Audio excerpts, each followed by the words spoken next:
SpaceX, and it wasn't by far the best value for money for the taxpayer. If you have received billions of dollars in contracts from the Pentagon, and the president's directing you to look into the Department of Defense, is Yes, that we a definitely conflict need of to do interest? and are going to do at the president's request. Does that present a conflict of interest for you?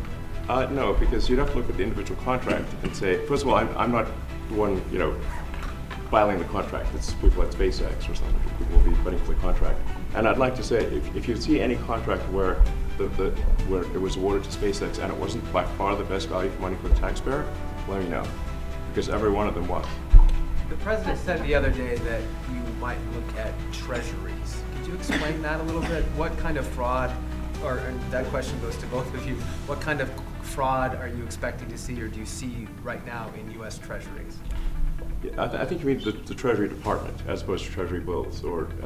You also referenced treasuries on Air Force Yeah, One the other night. go ahead. Well, as I mentioned earlier, really the first order of business is to make sure we're actually collecting. Sorry for this. I thought my son might enjoy this, but he's sticking his fingers in my ears and stuff. So it's a bit hard to hear sometimes. Hey, stop that. No, the stuff we're doing with the Treasury Department is so basic that you can't believe it doesn't exist already.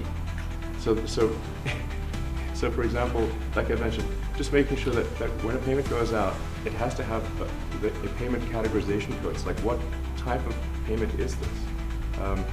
You can't just leave the field blank. Currently, many payments, the field is left blank. And you have to describe what's the payment for, some basic rationalization. That also is left blank. So this is why the Pentagon, when was the last time the Pentagon passed an audit? A decade ago, maybe? I don't know, ever? Really?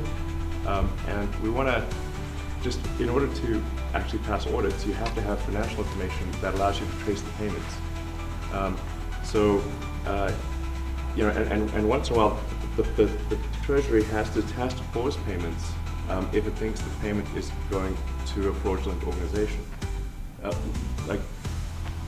If a company or an organization is on a do not pay list, we should not pay it. I'm